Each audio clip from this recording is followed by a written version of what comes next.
बिस्मिल्लाहिर्रहमानिर्रहीम। तमाम देखने सुनने चाहने वालों को और मेरे सब्सक्राइबर्स को अस्सलामु अलैकुम। आप देख रहे हैं स्टूडेंट्स और प्रोफेशनल्स की तालीमी और अमली रहनुमाई के लिए बनाया गया हमारा यूट्यूब चैनल काउंसलिंग पिच। आज की रहनुमाई और काउंसलिंग FA पास बच्चों के लिए है।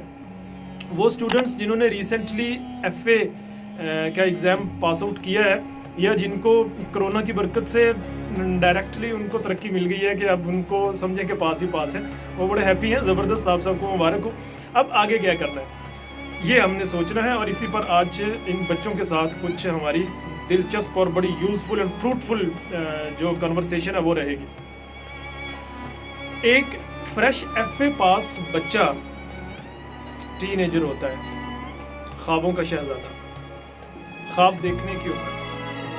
ख्वाबों की कोई उम्र नहीं होती, लेकिन ख्वाब देखने की उम्र ज़रूर होती है, क्योंकि छोटी छोटी आंखों में सजाए गए बड़े बड़े ख्वाब जब टूटते हैं ना तो बड़ी अज़ियत देते हैं।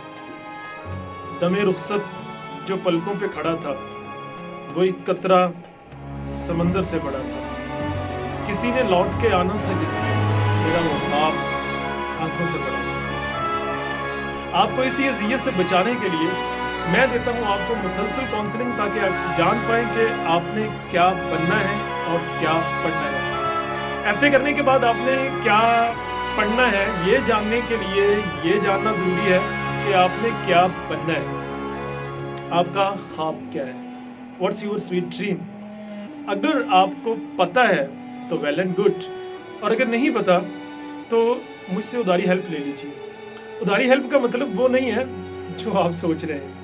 उधारी हेल्प का मतलब ये है कि कल को जब आप इस काबिल हो जाएं कि आप किसी को गाइड कर सकें, आप काउंसलिंग दे सकें, तो काउंसलिंग के चंद चिराग आने वाली नस्ल के लिए ज़रूर जला के जाइएगा। मेरी तरफ से अभी के अभी नेट हेल्प नगद आपको काउंसलिंग ये है कि ख्वाब हमेशा बड़ा देखें, ख्वाब हमेशा बड़ा देखना चाहिए। इस पर एक बड़ी शानदार बुक भी है, the power of thinking big.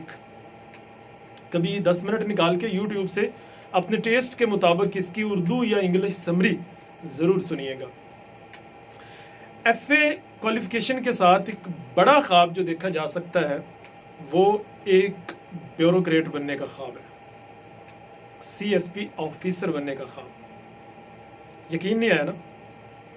बड़ा ख्वाब ऐसा ही होता है जिसको सुन के लोग कहें कि ये नहीं हो सकता, that's impossible, but believe me it's possible, ये मुमकिन है।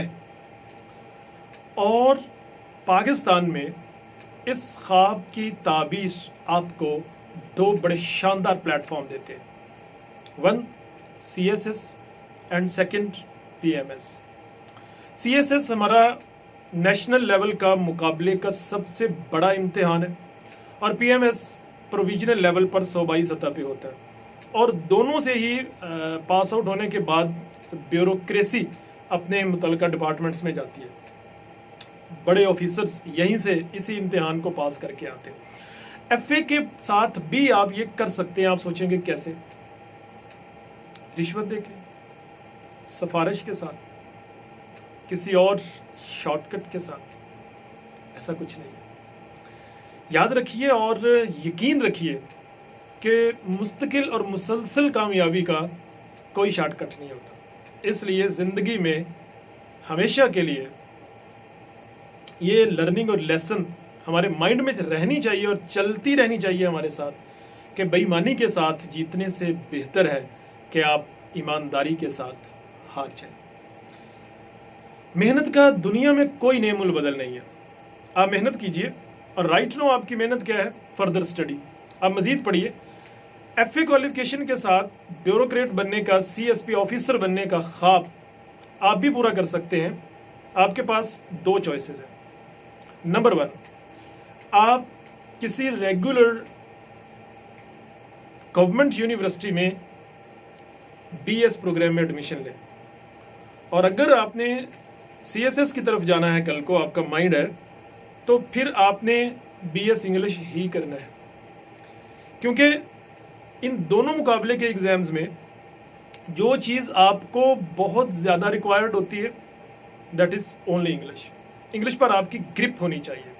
یا میں تھوڑا سا یہ مت ساتھ ہی آپ کو کلیئر کروں کہ اٹ ڈزنٹ مین کہ بہت مشکل jaw breaking type vocabulary and words you should have. No, simple but correct English. آپ کو اس پہ گرپ ہونی چاہیے. اس پہ ایسے رائٹنگ اور کمپوزیشن ٹائپ اس پہ میں اسپیشلی ویڈیو بناؤں گا پھر CSS پر بھی اور PMS پر بھی, اس کی ڈیٹیل میں وہاں بتاؤں گا. بٹ یہ میں ٹچ اس لیے دے رہا ہوں کہ آپ کو پتہ ہونا چاہیے کہ آپ نے کہاں پہنچنا ہے اور اس کا راستہ کیا ہے. تو BS انگلش اس کا راستہ ہے. دیکھیں, شاندار گاڑی بھی آپ کے کسی کام کی نہیں ہے اگر آپ کو یہ پتہ ہی نہیں ہے کہ آپ نے جانا کہاں ہے, کس رستے سے جانا ہے. رستہ متعین ہو آپ کا, وہ پتہ ہو آپ کو ڈائریکشن کے یوں جانا ہے, تو پھر آپ چلتے جاتے ہیں. آپ کی ڈائریکشن, آپ کا روٹ وہ BS انگلش کا روٹ ہے. 4 سالہ پروگرام ہے. کسی بھی گورنمنٹ یونیورسٹی سے کوشش کریں, نہیں ایڈمیشن ملتا تو پرائیویٹ میں اگر آپ افورڈ کرتے ہیں تو چلے جائیں. اور اگر آپ کے حالات اس طرح سے ہیں کہ آپ BS پروگرام کے خرچے افورڈ نہیں کر سکتے, یا آپ کسی دور دراز ایریا میں ہیں کہ آپ کے شہر میں یا راؤنڈ اباؤٹ کہیں پر کوئی یونیورسٹی نہیں ہے جو آپ کو BS پروگرام آفر کرے, آپ کو آؤٹ آف سٹی اور دور جانا پڑے گا جو کہ آپ افورڈ نہیں کر سکتے, تو پھر آپ کے پاس ایز پرائیویٹ کینڈیڈیٹ BA کرنے کی آپشن ابھی موجود ہے. اگر آپ نے یہ سیکنڈ آپشن لینی ہے تو دین آپ نے اس چیز کو مائنڈ میں رکھنا ہے کہ آپ کے جو الیکٹیو سبجیکٹس ہوں گے وہ وہی ہونے چاہیے یا ان سے ریلیونٹ ہونے چاہیے جو آپ کے CSS میں جا کے بنتے ہیں. مثلا انٹرنیشنل ریلیشنز, IR کا سبجیکٹ, وہاں جو آپ کو گروپس آفر کیے جاتے ہیں جن میں سے آپ نے سبجیکٹس چننے ہوتے ہیں, تو اس میں یہ ایک گروپ کا لازمی سبجیکٹ ہے. آپ ابھی سے اس کو BA میں رکھ لیجئے. ماس کمیونیکیشن کا سبجیکٹ, اس کو یہاں پر پڑھ کے جائیے. آپ اکنامکس کو رکھ سکتے ہیں, اس کو یہاں پر پڑھ کے جائیے. تو جس طرح کے بیک گراؤنڈ کے ساتھ آپ آتے ہیں اکیڈمک کریئر وائز, تو وہاں گروپس سلیکشن میں آپ کو اس کی سلیکشن کا موقع ملتا ہے. تو آپ یہ والے سبجیکٹس رکھیں جو اس سے ریلیونٹ رکھیں تاکہ آپ کی بیس بن چکی ہو گریجویشن لیول پر, اور اس کے بعد آپ گریجویشن کے فوراً بعد بھی جا سکتے ہیں CSS میں, اور ماسٹر کرنے کے بعد بھی جا سکتے ہیں. اب آپ کے پاس 2 رستے ہو گئے, یا تو آپ BS انگلش کریں گے یا آپ سمپل BA کریں گے اور اس کے بعد MA انگلش کریں گے, اور ماسٹر انگلش کے بعد پھر آپ CSS کی طرف چلے جائیں گے. تو یوں آپ کا جو ایک بڑا خواب ہے وہ پورا ہوتا ہے. CSS کے لیے میکسیمم آپ کو 6 ماہ ٹکا کے کسی زبردست اکیڈمی میں لگانے ہوتے ہیں, and after that you will one the game. میری ڈھیر ساری وشز آپ کے لیے ہیں. اللہ تعالیٰ آپ کو کامیاب کرے. اگر آپ کا کوئی ایجوکیشنل پرابلم ہے, کوئی پروفیشنل پرابلم ہے, تو نیچے کامنٹ سیکشن میں مجھ سے ضرور پوچھیے گا اور مجھے بتائیے گا کہ آپ کو کس اینگل سے کاؤنسلنگ چاہیے, تاکہ ہم اسی اینگلز کو لے کے, اسی ٹاپک کو لے کے آپ کے لیے فردر ویڈیوز کے ساتھ آپ کی خدمت میں حاضر ہو سکیں. آپ سب کی خوبصورت بصارتوں اور سماعتوں کا بہت شکریہ. اللہ حافظ.